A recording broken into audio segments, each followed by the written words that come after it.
Inilah sosok Desinta Rakauni Banurea, karateka perempuan asal kota Medan. Atlet kelahiran 15 Desember 1996 ini berlaga pada nomor Kumite Over 68 perempuan dan telah meraih sejumlah prestasi. Desi, sapaan akrabnya, telah menjadi andalan Sumatera Utara dan Indonesia dalam pagelaran karate hingga kancah internasional. Sejak 2017 lalu, ia dipercaya menjadi perwakilan Indonesia pada cabang olahraga karate di Kuala Lumpur dan meraih medali perunggu. Prestasi demi prestasi kemudian ia raih. Puncaknya ia meraih medali emas di ajang World Karate Championship pada November 2022 di Jakarta. Dalam pagelaran PON ke-21 di Sumatera Utara tahun 2024, ia dipercaya mewakili Sumatera Utara dan menyabet medali perak dan perunggu. Pertama kali kenal karate itu di umur 15 tahun. Sebenarnya aku termasuk lebih lambat dibanding sama teman-teman aku yang lain. Biasanya kan itu dari SD masuknya. Aku masuknya 15 tahun dan kebetulan saat itu tante aku udah tingkat nasional, jadi dia kurang bisa bertemu gitu sama tanteku. Jadi emang dari sendiri sih. Kalau orang tua mendukung karena memang dari kecil orang tua tahu aku suka olahraga, jadi mau olahraga apapun didukung.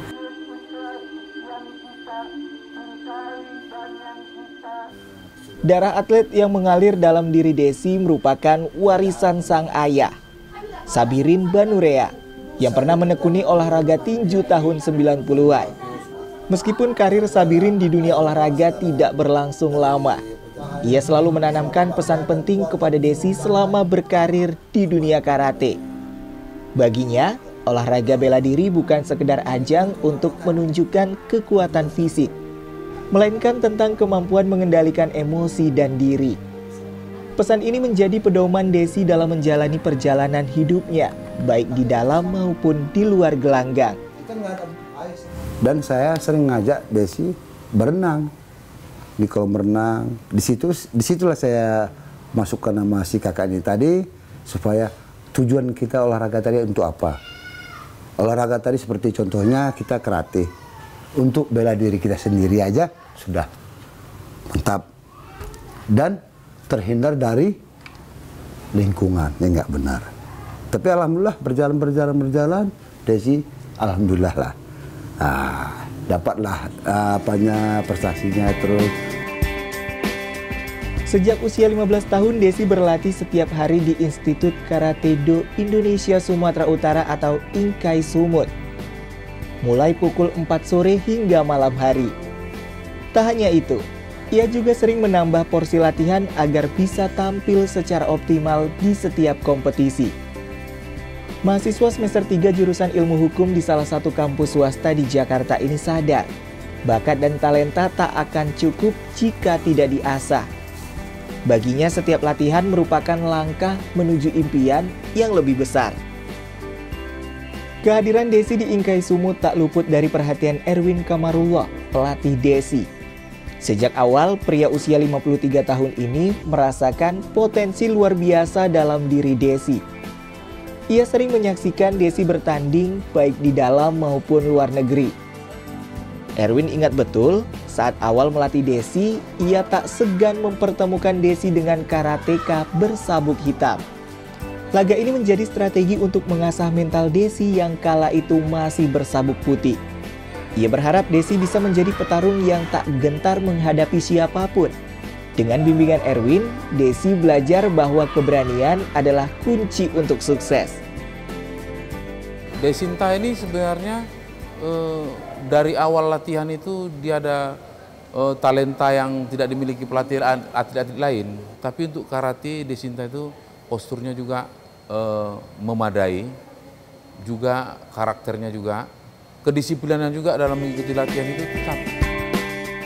Tak ada kata terlambat dalam mengukir prestasi. Inilah yang menjadi pedoman Desinta meski mengenal karate di usia 15 tahun. Semangat dan potensinya membuktikan kalau ia mampu mengharumkan nama Indonesia di kancah internasional.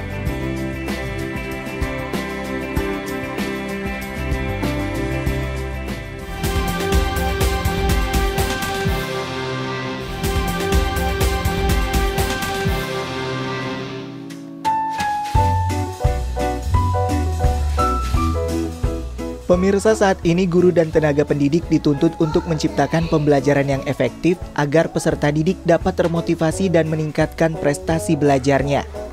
Karena seorang pendidik harus memiliki sejumlah kompetensi untuk menjalankan tugas utama profesinya, yaitu mendidik peserta didik dengan baik.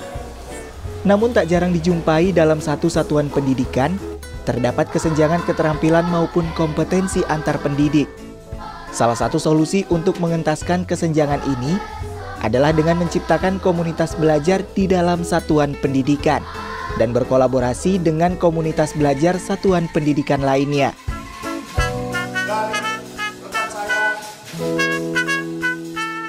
Inilah yang terus digiatkan oleh Launa Yeni Abadi Simanjuntak, Kepala SD Negeri 176374 Dolok Nauli Kabupaten Toba.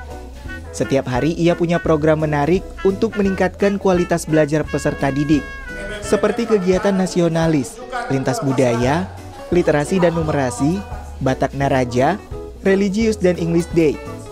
Beragam inovasi kegiatan ini pun ia bagikan dalam kegiatan penguatan komunitas belajar yang diselenggarakan oleh Balai Penjamin Mutu Pendidikan Provinsi Sumut beberapa waktu lalu.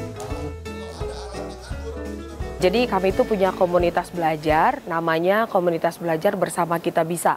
Jadi mulanya ini kami bentuk karena adanya guru penggerak ya di satuan pendidikan kami. Lalu kami bersinergi untuk membentuk Komunitas Belajar Bersama Kita Bisa yang pada saat ini sudah terdaftar di platform Merdeka Mengajar dan sudah memiliki pengikut 1.584 pengikut. Kita juga konsisten untuk melakukan webinar di setiap bulannya dan melakukan pendampingan secara luring, baik itu kepada sekolah-sekolah di sekitar kita dan sekolah-sekolah di luar kecamatan juga. Komunitas belajar atau yang lebih sering disebut Kombel merupakan wadah bagi guru dan tenaga kependidikan untuk belajar bersama dan berkolaborasi dengan tujuan untuk meningkatkan kualitas pembelajaran. Dengan adanya Kombel, diharapkan kesenjangan kompetensi antar pendidik dapat diminimalisir. Hal ini sudah tertuang dalam surat edaran Direktur Jenderal Guru dan Tenaga Kependidikan Kementerian Pendidikan, Kebudayaan, Riset, dan Teknologi Nomor 4263 Tahun 2023 tentang optimalisasi komunitas belajar.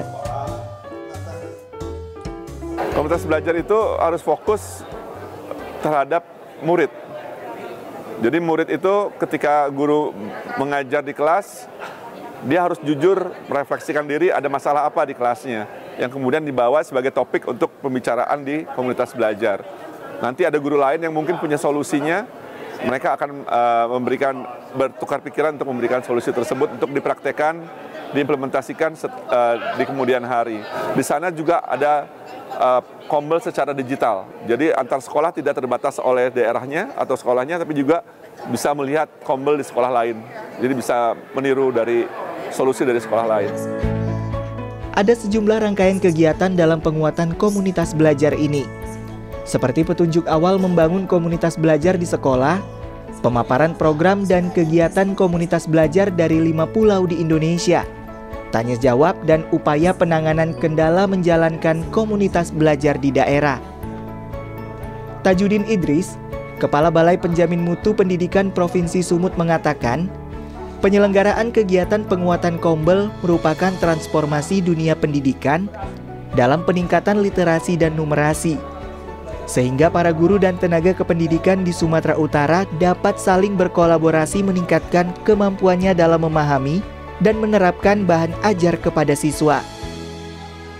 Saya pengen menjadikan literasi dan numerasi di Sumut ini itu jauh meningkat lebih besar. Tidak hanya slow motion pergerakan naiknya.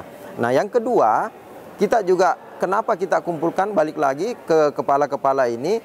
Karena di sini ada beberapa kepala seperti tadi NTB kita udah saksikan bagaimana NTB mempraktekkan kombel-kombelnya dalam sisi yang berbeda.